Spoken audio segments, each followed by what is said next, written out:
Print Soccer, que consulta jornalistas especializados, continua apontando a seleção da Alemanha como favorita para vencer a Copa dos Estados Unidos. O Brasil aparece em segundo lugar, a Holanda em terceiro e a Itália em quarto. A seleção de Camarões, sensação da Copa de 90 na Itália, é surpresa na pesquisa, com o oitavo lugar nas previsões, à frente da Argentina, Colômbia, Espanha e Bélgica.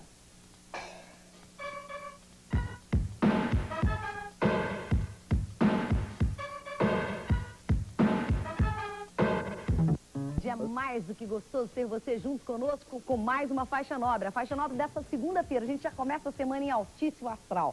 Você volta a abrir o arquivo, nós melhor dizendo, voltamos a abrir o arquivo da Copa do Mundo. Faltando 67 dias para o início do Mundial nos Estados Unidos, nós vamos juntos retornar a 1970. O Brasil, na fase de classificação, depois da goleada de estreia sobre a Tchecoslováquia, enfrentaria a Inglaterra, jogo que mais tarde seria considerado por todos como o mais difícil na conquista do tricampeonato. Antes de 70, brasileiros e ingleses duelaram na Copa de 62, no Chile, jogo que valeu pelas quartas de final. Foi o palco da partida entre Brasil e Inglaterra. Logo no começo, um cachorro invadiu o gramado e paralisou o jogo. Solucionado o problema com o cachorro, o Brasil foi solucionar o seu problema. E para isso, contou mais uma vez com a habilidade dele, Garrincha.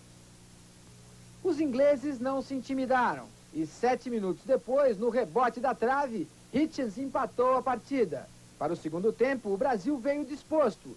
Depois da cobrança da falta, Vavá aproveitou o rebote do goleiro e desempatou a partida.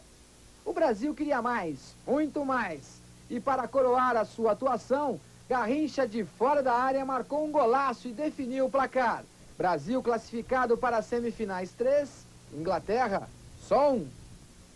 Depois de eliminar os ingleses neste jogo, o Brasil venceria o Chile 4-2 e a Tchecoslováquia por 3-1.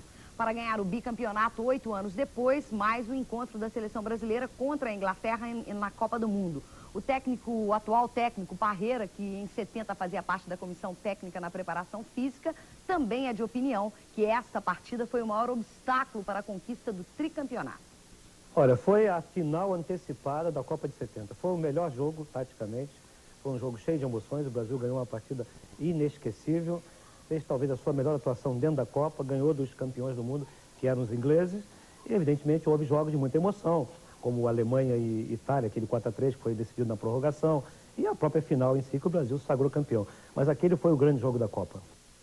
Brasil e Inglaterra na Copa 70. Este é o grande jogo que nós vamos mostrar para você e vamos reviver também na Faixa Nobre dessa segunda-feira. E por falar em Copa, promoção Philips Gol Brasil. Retire o cupom gratuitamente nos revendedores Philips. Você escreve uma mensagem para o futebol brasileiro e concorre a uma porção de prêmios. Você sabe que o Brasil torce pelo Brasil e a Philips torce por você. A seguir, Brasil e Inglaterra, Copa de 1970, logo depois do intervalo. Até já. Segunda-feira relembra mais uma vez a Copa do Mundo de 70 no México. O Brasil teria pela frente a Inglaterra, no segundo jogo da fase de classificação, disputado em Guadalajara. Agora, como é que as duas seleções estavam 4 anos antes deste Mundial?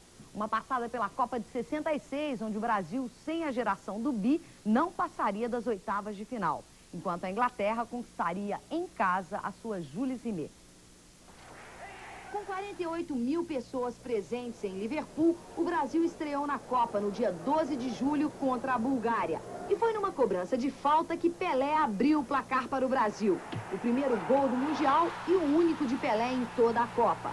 E foi em outra cobrança de falta que o Brasil fez seu segundo gol, desta vez através de Garrincha. Final, Brasil 2, Bulgária 0. Nossa seleção voltou a campo 3 dias depois, sem contar com Pelé. Os húngaros pressionavam muito e numa jogada individual, Bene abriu o placar. O Brasil foi à luta. Na cobrança de falta, a bola desviou na barreira e sobrou para Tostão empatar. No cruzamento da direita, Farkas chutou de primeira, um golaço. O Brasil se desesperou e através de uma cobrança de pênalti de Mesoli, a Hungria definiu o placar, 3-1. No dia 19, o Brasil entrou em campo para mais um jogo decisivo contra Portugal. No cruzamento da esquerda, Manga falhou e no rebote, Simões marcou de cabeça. Manga falhou mais uma vez e Eusébio de cabeça fez o segundo gol de Portugal. No segundo tempo, mesmo com Pelé sem a mínima condição, o Brasil tentou uma recuperação. Num chute da entrada da área, Rildo diminuiu o placar. O terceiro gol não demorou a sair. No rebote da defesa, Eusébio de primeira acertou um bonito chute. Um gol que definiu o placar e eliminou o Brasil. Os ingleses conseguiram a sua primeira vitória frente aos mexicanos. Mas foi diante da França que a Inglaterra começou a decidir a sua sorte no campeonato. Depois de uma cabeçada na trave, Hunt fez 1-0. Um gol muito contestado pelos franceses. A Inglaterra queria mais. E, novamente de cabeça, Hunt definiu a vitória e a classificação inglesa. O jogo, que foi disputado palmo a palmo, só foi decidido aos 32 minutos do segundo tempo, com um gol de cabeça de Hurst. Na outra semifinal, realizada em Londres entre Inglaterra e Portugal, o cinegrafista da BBC não quis perder nenhum lance. Charlton, que brilhou primeiro. No rebote do goleiro, ele não teve trabalho para marcar. Inglaterra, 1-0. Charlton aumentou a sua vantagem e a da Inglaterra, acertando um bonito chute. Eusébio sentiu a pressão da torcida e foi à frente, levando Portugal ao ataque. O zagueiro inglês cortou com a mão. Pênalti que Eusébio cobrou com perfeição. Uma reação que veio tarde. No fim, Inglaterra 2, Portugal 1. 95 mil pessoas foram ao estádio de Wembley para assistir a final entre Inglaterra e Alemanha. Seguro os atrasos, os alemães foram à frente. E na falha da zaga, Haller abriu o marcador.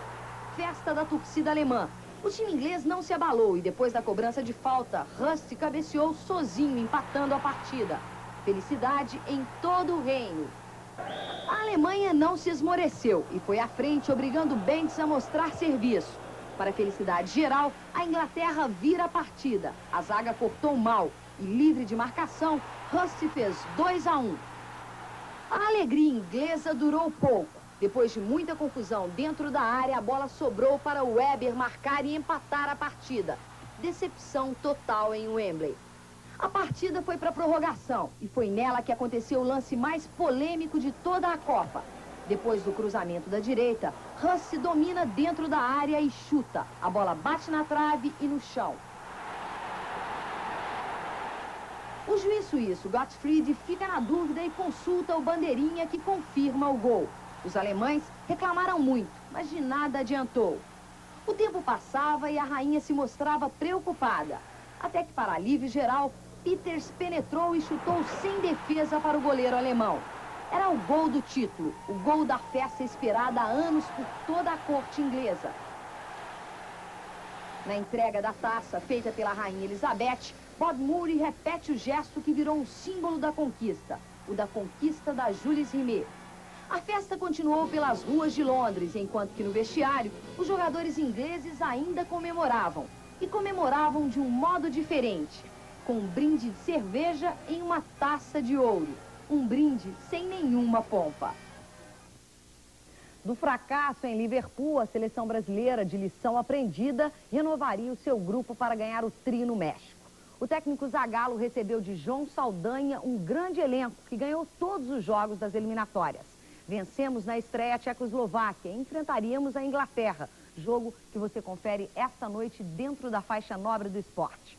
Para encarar os ingleses, o Brasil foi a campo com Félix, Carlos Alberto, Brito, Piazza e Everaldo, Clodoaldo, Rivelino e Paulo César, Jairzinho, Tostão e Pelé. A Inglaterra, do técnico Alf Ramsey, enfrentaria o Brasil com Gordon Banks, Wright, Labone, Bob Moore e Cooper, Muller, Bob Charlton e Peters, Lee, Ball e Hurst.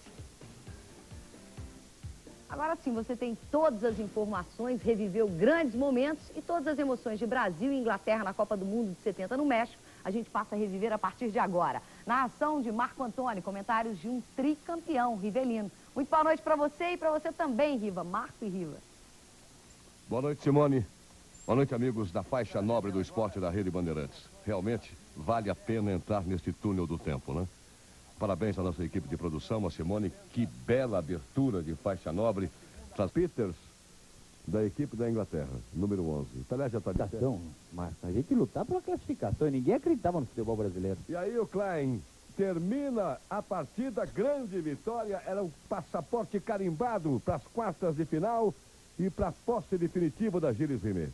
Eu gostei, e você aí? Voltamos com a Simone Melo nos estúdios do Morumbi. Simone, boa noite.